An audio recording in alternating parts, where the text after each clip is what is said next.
Vous vous rappelez, dans l'une des vidéos, je vous avais parlé de la situation de Dangote. Et tenez-vous tranquille, en tout cas, il y a eu une suite dans cette situation.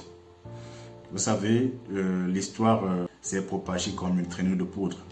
Et beaucoup de gens l'ont entendu, l'ont écouté, voilà, chacun a fait ses commentaires, les gens ont fait des vidéos, donc tu vois, c'est parti dans le monde entier. Et voilà, comme je vous l'avais dit dans la vidéo précédente, Dangote, c'est vraiment un homme influent. C'est un homme influent, non seulement il est très riche, mais il est aussi influent. Donc, il a essayé un peu de bouger ça et là, il y a eu des appels, il y a eu certainement aussi des menaces, donc ça a été compliqué là-bas. Donc actuellement, on se réveille un bon matin comme ça, on écoute, non, voilà, le président Tinubu a décidé finalement de fournir du pétrole à la raffinerie Dangote. Ça, c'est en tout cas une très bonne nouvelle. Il y a eu un conseil entre le président et toutes les sociétés pétrolières basées au Nigeria. Il a ordonné à ce qu'on puisse livrer le pétrole non seulement à la raffinerie de Dangote, bien encore plus à d'autres raffineries qui sont sur le territoire nigérian. Parce que la raffinerie Dangote n'est pas la seule raffinerie qui est sur le territoire nigérian.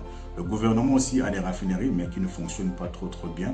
Mais à part ça, je crois qu'il y a aussi des particuliers qui ont des raffineries sur place au Nigeria là-bas. Mais je pense que la plus grande raffinerie, c'est celle que Dangote a tout juste fini de construire. Donc, c'est un peu ça la suite de l'histoire.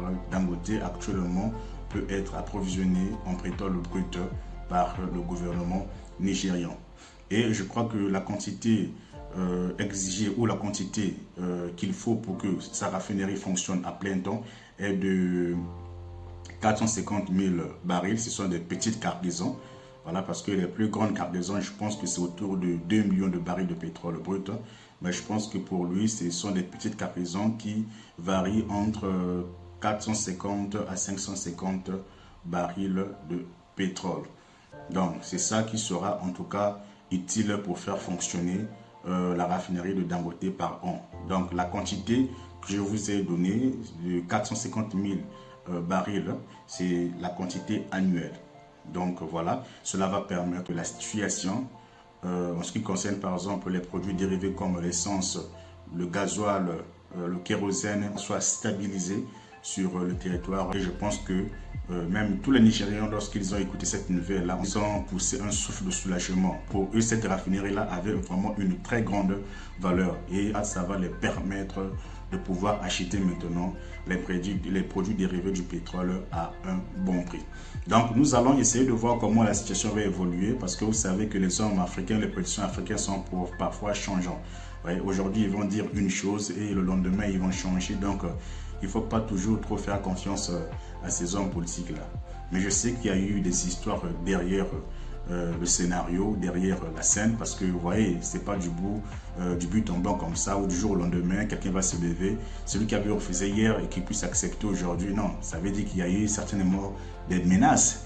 Hein, il y a eu certainement des menaces de mort. C'est un peu exagéré. Hein, le gars a été menacé, le gars a été tiré, ça et là, voilà, il a été obligé de céder. Parce que aujourd'hui, les pays occidentaux ne sont pas aussi assez bêtes que ça. Ils sont en train de voir comment l'Afrique est en train de se réveiller. Donc, si la situation-là avait essayé de mettre du temps, en tout cas, je pense que ça allait encore créer un soulèvement sur le territoire nigérian.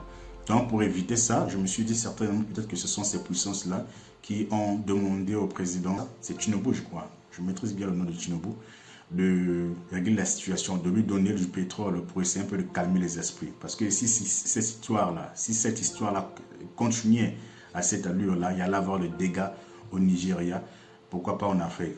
Donc, ils ont compris que les Africains sont en train de se réveiller et il faut faire les choses doucement. Donc là, nous sommes en train de passer à un partenariat gagnant-perdant, à un partenariat gagnant-gagnant. Donc, cela va permettre aux Nigérians de pouvoir en profiter et d'acheter les produits dérivés du pétrole à un bon prix. Donc, vous pouvez dire ce que vous en pensez dans les commentaires. Est-ce que vous croyez que ça va continuer comme ça aussi longtemps plutôt que la raffinerie de Dangote sera opérationnelle?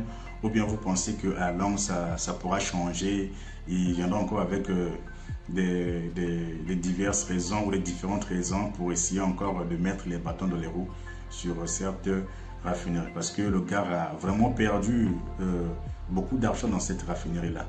Et il est allé même à dire que même si le gouvernement venait à lui proposer de racheter cette raffinerie-là, il ne va jamais accepter parce que non seulement il a mis de l'argent à l'intérieur, de l'énergie, il a pris en tout cas tout ce qu'il fallait prendre pour mettre en place cette raffinerie. Donc il n'est pas prêt à vendre cette raffinerie.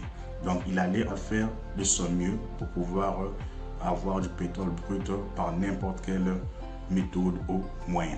Donc comme je viens de le dire, écrivez dans les commentaires pour savoir, pour qu'on sache si réellement le gouvernement va respecter sa parole ou c'est juste pour essayer un peu d'aveugler les gens ou d'embrouiller les gens et ensuite donner encore un bon coup de poing par derrière. Ces policiers-là donnent souvent des paroles en l'air comme ça, juste pour faire passer le vent et ensuite après on te fait un autre truc là. Donc essayez de dire dans les commentaires ce que vous en pensez réellement.